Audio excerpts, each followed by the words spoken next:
Hey everybody, it's Matt. This is the 10-Minute Bible Hour podcast. And in boring movies, you have a tension between a bad guy and somebody who's on team good guy.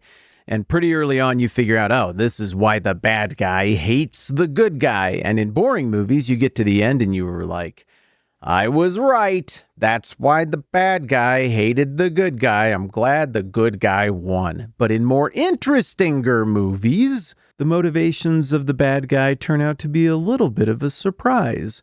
And in such movies, there's usually a moment where the bad guy and the good guy, with whom the bad guy has a gripe, they have a confrontation, and the bad guy will clarify their motives. The formula of this little speech is something like, you think I hate you because of thing number one, but I actually hate you because of surprise thing number two. And then you're like, oh, wow, this is more complicated. Our characters, our good guys are more compromised. Our bad guy is more relatable. I'm still rooting for the good guys, but dang it, bad guy has a gripe. Chief example of this would be Javier Bardem's character in Skyfall. He's an agent like James Bond, and in that line of work, from time to time, agents just get burned. It happens. It's hazards of the job.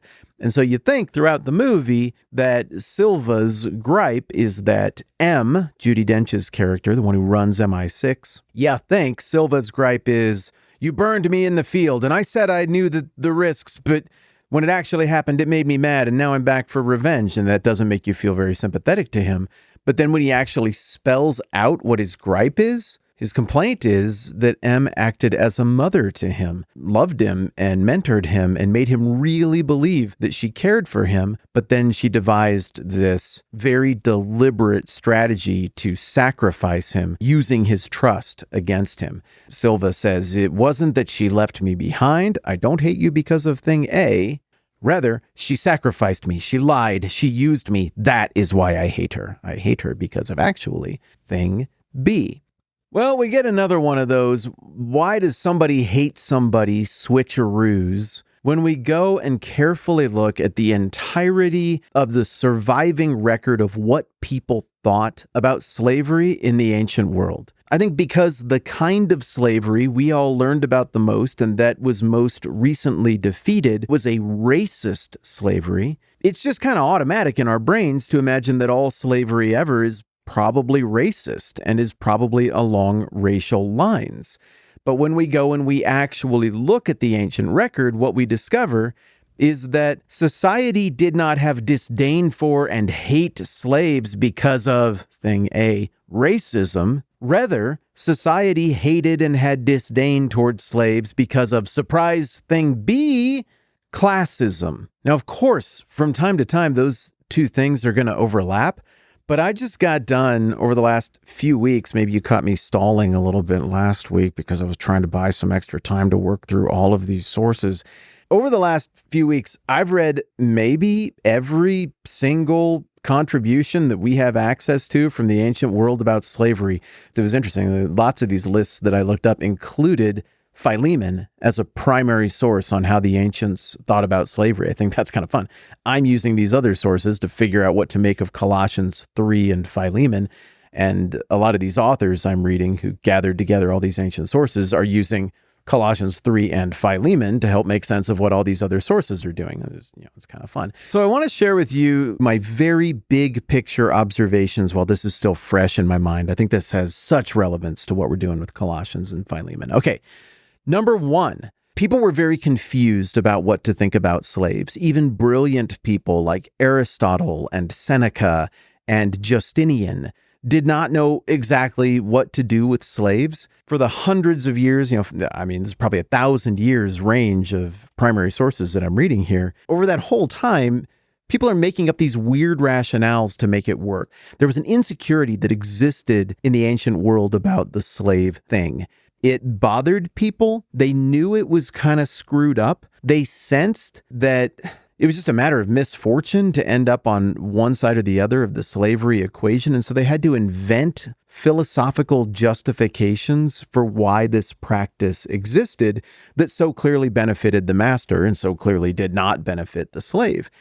And I found one really important line of thought from the great Aristotle. This is a sad departure from his usual level of logical soundness, but this is what he says about how slaves are, different from free people. And you'll catch the circular reasoning here immediately. Aristotle writes in his Politics, "For a man who is able to belong to another person is by nature a slave." Huh? Okay, so Aristotle's logic here is that if somebody is a slave, then they were someone who was capable of being enslaved. So just obviously by nature, there's something deficient about them, and they are a slave. Apparently, Aristotle couldn't imagine any way other than something that is an overflow of the deficiency of the enslaved that someone could become a slave. It really is pretty laughable. But it looks like this stuff that Aristotle wrote in the 300s BC is sort of the flimsy rationale that runs as a through line through the very conflicted moral thought of all these other people I read in the centuries that followed in the Greek and Alexandrian and Roman worlds. Does it make sense? No. But it was a narrative. It was a little story one could tell oneself to say, well, they're a different class of people. They're morally deficient. And that's why they're slaves. How do you know that they're morally deficient? Well, if they weren't, they couldn't be enslaved. And is that guy enslaved? Okay, well, then obviously he's morally deficient. Let's just get on with our lives here. So again, I point back to that example at the beginning from Skyfall. Now, I don't hate you because you burned an agent. I know agents get burned in this line of work. I hate you because it was personal and you loved me and you made me feel loved and then you used me up and you knew what you were doing all along. Oh, they didn't hate slaves in the ancient world because they spoke a different language or they were a different ethnicity. They hated slaves. They looked down on slaves in the ancient world because of this weird, philosophically informed classism. Okay, so observation number one after reading all of this stuff is that if you were hoping there was some really insightful rationale for slavery in the ancient world, there isn't. It was flimsy. It was written by the victors, and I sense tremendous latent insecurity about slavery and the moral grounds on which slave owners stood. Now, a second big observation after reading all of these sources is that I've got way more clarity and certainty on the four main ways people became slaves in the Greek and Roman world. Onesimus must have become a slave almost surely in one of these four ways. Now, three of these ways that people became slaves are covered in this excerpt from a legal digest from later on in the time of Rome. Let me read you this excerpt. Slaves come into our ownership either by civil law or the common law of people. So two different ways. By the civil law, number one, if anyone over 20 allows himself to be sold in order to benefit by retaining a share of the purchase price. Okay? So one way you could become a slave is to sign up for it because it was a better deal than what you had otherwise.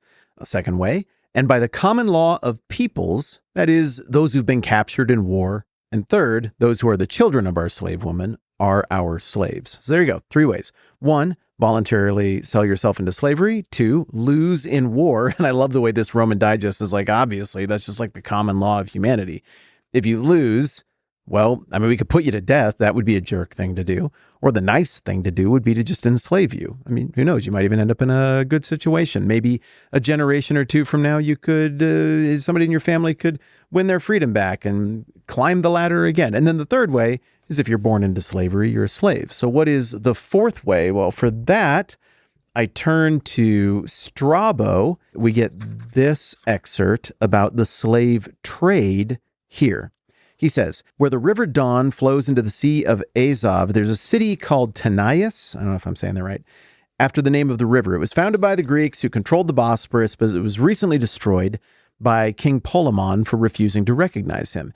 It was the central place of exchange between the nomadic tribes of Asia and Europe and the people who sailed across the Sea of Azov from the Bosporus. The former brought slaves and hides and whatever else nomads might have to offer, and in exchange, the latter traded them fabrics and wines and all the other things pertaining to civilized living. The fourth way people became slaves is they got caught by slavers who were ethnically or culturally nearly identical to them in the far reaches of the world, and they got dragged to slave markets on the fringes of the Greek world or the Roman world. There they were sold. It looks to me like that was the worst way to come into it as I read more of that context.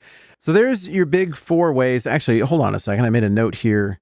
Oh yeah, there's a fifth. I caught this one little detail. You might find this interesting. This is right here. There's a fifth way that I had not heard of that someone might become a slave. And it's kind of like the old cliche of like the leaving a baby at the fire department or something, like knocking on the door and running away for somebody who's in a terribly desperate situation and doesn't want to, leave their baby out for exposure, but also can't take care of the baby, like that kind of tragic thing.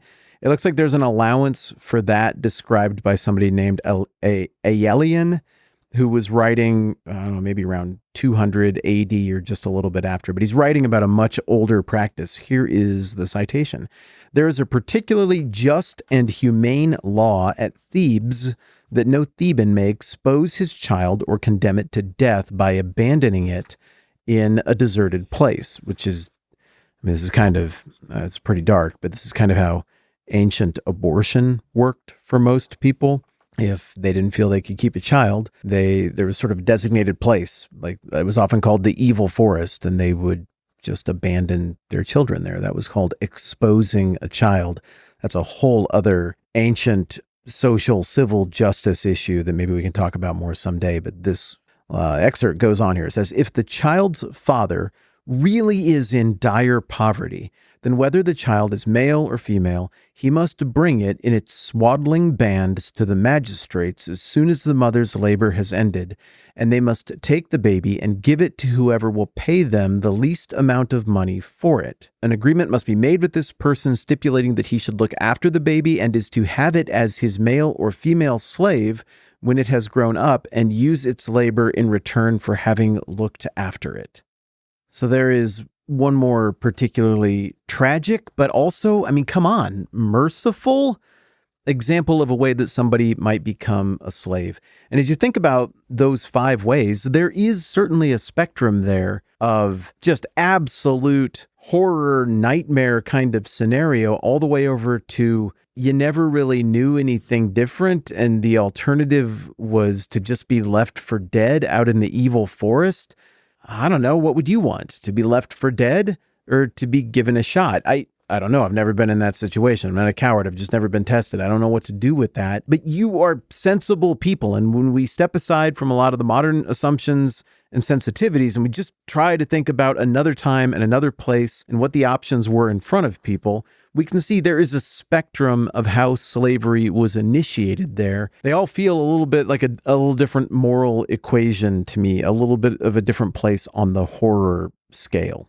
So I have more observations, and I think these are very, very important to understanding Colossians and Philemon and the objection that people have to Christianity, like the Bible approves of slavery.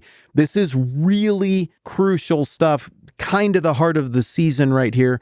So I'm not going to rush it. We'll chip away at this stuff more tomorrow. But I think a good thing to leave in our heads as we walk away from this, or as we pause today, is just to go back to that initial example from Skyfall, the James Bond movie. In the same way that as a viewer, you would figure that the bad guy, Silva, is mad at the good guy, M, Judi Dench's character, because she just burned an agent, and he was an agent who got burned, and he's bitter about it. In the same way, you would figure that's the case, but then you're surprised to find out that he has a very different reason for hating her.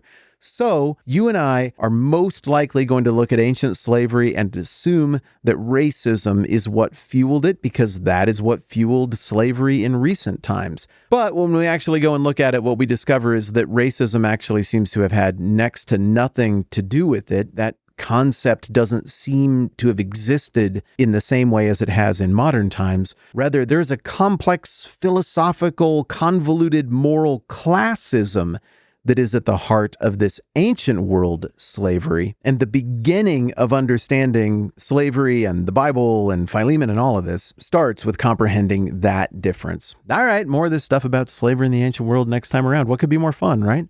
I'm Matt. This is the 10-Minute Bible Hour podcast. Let's do this again soon.